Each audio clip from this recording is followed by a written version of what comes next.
Prior दर्शक बंधु आज वीडियो को आपण मानक स्वागत। आज वीडियोटी मीन राशि व्यक्ति विशेष विशेष गुरुत्वपूर्ण अटे कहीं आज वीडियो आम आलोचना कर मासिक राशिफल विषय जहाँकि आपणकर अक्टोबर मास 2025 किपर कटो और आपण जीवन में कौन सब घटापी जाऊँगी से विषय में आलोचना कर स्वास्थ्य शिक्षा प्रेम जीवन वैवाहिक जीवन भाग्य क्यारियर व्यापार वाणिज्य किपर रही विषय आलोचना कर आपण नवग्रह स्थिति किपर रही विषय भी आलोचना कर जो ग्रह आपको खराब फल प्रदान कर प्रतिकार तेज दर्शक बंधु आपण मैंने निश्चित वीडियो को आरंभ शेष पर्यंत निश्चित देखूँ।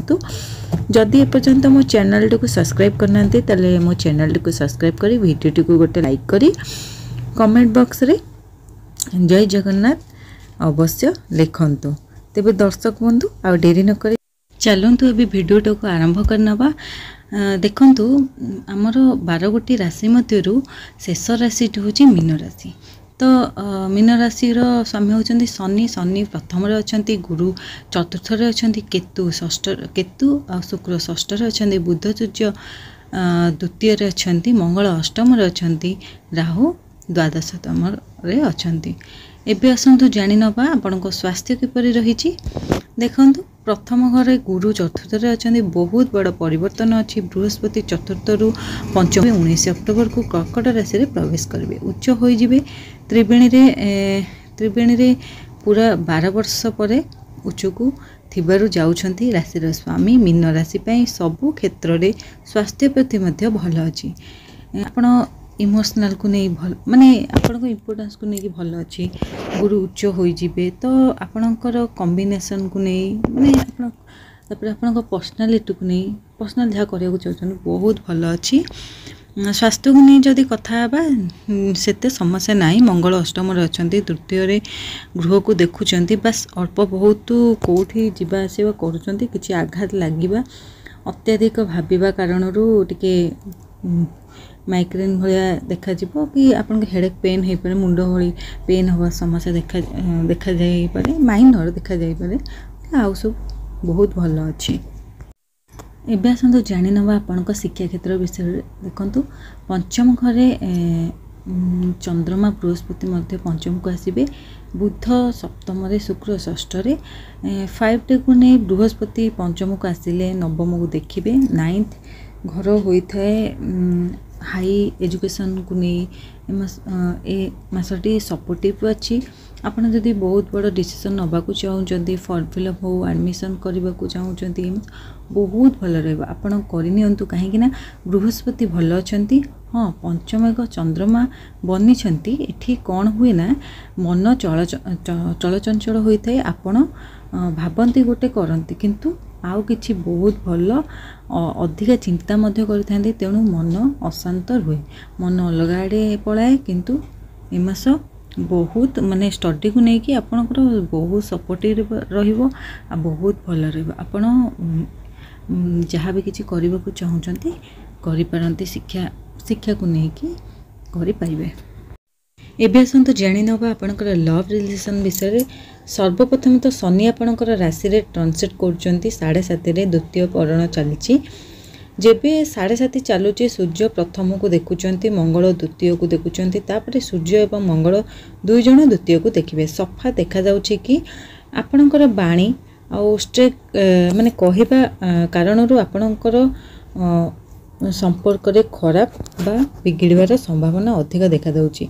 खास करी 15 अक्टोबर पर कहीं बाणी उपरे मंगल देखुंट सूर्य मध्य देखिए मोस्ट पर बुध देखिए भल अच्छी। किंतु राहु द्वादश रे शनि प्रथम रे आपन जिद कारण बारंबार कथा को रिपीट करने कारण लव रिलेशन प्रोब्लेम आसपे। 15 अक्टोबर पर ध्यान रखिबार अच्छी। आपण को टिके देखी चाहिए माने आपण को राग इमोशनल उपरे आपण टिके कंट्रोल करंतु नहले सब किछि बर्बाद हो जिवो। तेणु आपण निजर कथबार्ता उपरे निजर एटीट्यूड उपरे आपण टिके ध्यान रखंतु कि भूल बुझावना हो पारे आपण को ऊपर झगड़ा लगी पारे से प्रति टिके ध्यान दियंतु।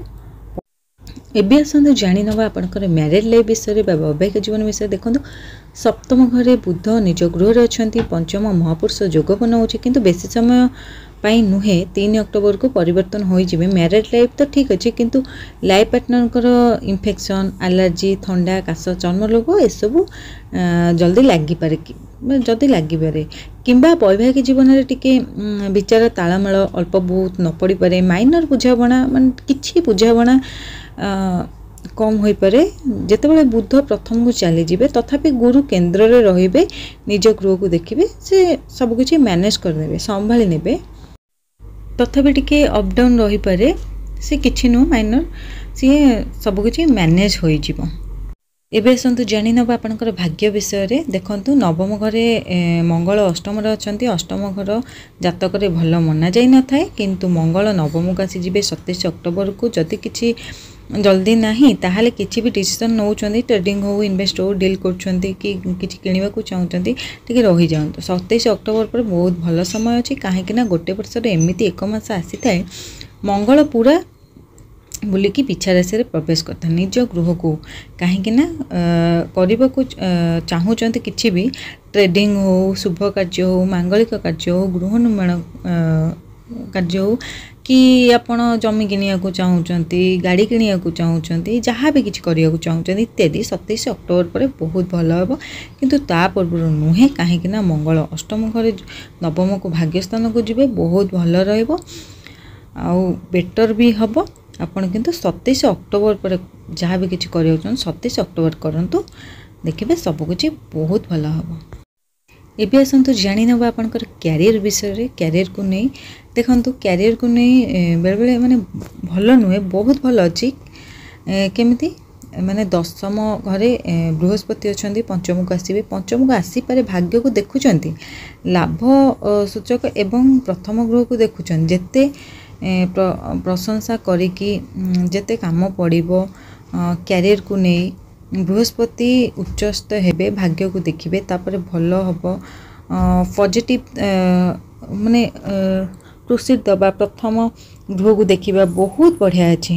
ମୀନ ରାଶି ସବୁ ରାଶି ଭିତରେ ମାନେ କ'ଣ ବହୁତ ଭଲ ରାଶି, ମୀନ ରାଶି ବହୁତ ଭଲ ଅଛି। କ୍ୟାରିୟରରେ ପ୍ରମୋସନ୍ ମାନେ ପ୍ରମୋସନ୍ ହୋଇପାରେ, ଡ୍ରିମ୍ କିମ୍ବା ଆପଣଙ୍କ ଗୋଟେ ଲକ୍ଷ୍ୟ ରଖୁଥିଲେ, ଆପଣ କିଛି ଲକ୍ଷ୍ୟ ରଖିଥିଲେ କି ଡ୍ରିମ୍ ରଖିଥିଲେ, ସେସବୁ ପୂରଣ ହେବାକୁ ଯାଉଛି। ଭାବନ୍ତୁ ପରିବର୍ତ୍ତନ କରିବାକୁ ମାନେ କିଛି ଚାହୁଁଛନ୍ତି, 19 ଅକ୍ଟୋବର ପରେ ଆପଣ ଭାବୁଛନ୍ତି କରନ୍ତୁ। କ୍ୟାରିୟରରେ ଗ୍ରୋଥ୍ ଅଛି, ବହୁତ ଭଲ ଅଛି, ଷ୍ଟେପ୍ ଆଗକୁ ବଢ଼ାନ୍ତୁ, ଚେଷ୍ଟା କରନ୍ତୁ ମାନେ ଆପଣଙ୍କ କାର୍ଯ୍ୟରେ ସବୁ କାର୍ଯ୍ୟ ସଫଳ କରିବାକୁ ମାନେ ସବୁ ବୁଦ୍ଧି ଲଗାନ୍ତୁ। ତାପରେ ଆପଣଙ୍କର ବହୁତ ଭଲ ଅଛି, ରେଜଲ୍ଟ ବି ବହୁତ ଭଲ ମିଳିବ। ଆଉ ଆପଣ କିନ୍ତୁ ଯାହା ବି ଚାହୁଁଛନ୍ତି କରିପାରିବେ। ଏବେ ଆସନ୍ତୁ ଜାଣିନେବା ଆପଣଙ୍କର ବେପାର ବାଣିଜ୍ୟ ବିଷୟରେ। ଦେଖନ୍ତୁ ବେପାର ବାଣିଜ୍ୟକୁ ଆଭରେଜ୍ ଅଛି, କିନ୍ତୁ ବୁଧ ଅଷ୍ଟମ ଘରେ ଯିବେ, ଦୁର୍ବଳ ଅଛନ୍ତି, ଗୁରୁ ଠିକ୍ ଅଛନ୍ତି, କେତୁ ବୁଧ ଦୁର୍ବଳ। ପ୍ରଫିଟ୍ ତ ଆସିବ, କିନ୍ତୁ ସବୁ ଖର୍ଚ୍ଚରେ ପଳାଇବ। ଆପଣଙ୍କର ଲାଭ ବି ହେଇପାରେ ଆଉ କ୍ଷତି ବି ହେଇପାରେ, ଖର୍ଚ୍ଚ ମଧ୍ୟ ଅଛି, ଆପଣ ଟିକେ ଦେଖି ଚାହିଁକି କରିବେ। ନବଗ୍ରହଙ୍କର ସ୍ଥିତି ତ ଜାଣିଲେ, ସବୁକିଛି ଜାଣିଲେ। ଏବେ ଶେଷରେ ଆସନ୍ତୁ ଜାଣିନେବା ଆପଣଙ୍କର ପ୍ରତିକାର କ'ଣ ରହିବ। ଦେଖନ୍ତୁ ବୁଧଙ୍କର ବୀଜ ମନ୍ତ୍ର ପାଠ କରନ୍ତୁ, ହନୁମାନଙ୍କ ଚାଳିଶା ପାଠ କରନ୍ତୁ, ବିଷ୍ଣୁ ସହସ୍ର ନାମ ଜପ କରନ୍ତୁ, ଆଉ ଗାଈକି ଖାଇବାକୁ ଦିଅନ୍ତୁ। ଗାଈକି ଏମିତି ରୁହେ ସବୁଦିନ ଖାଇବାକୁ ଦେଲେ ବହୁତ ଭଲ। ଆଉ ସୂର୍ଯ୍ୟଙ୍କୁ ଜଳ ଅର୍ପଣ ନିଶ୍ଚିତ କରନ୍ତୁ, ଦେଖିବେ ସବୁକିଛି ନର୍ମାଲ୍ ହେଇଯିବ, ସବୁକିଛି ଠିକ୍ ହେଇଯିବ।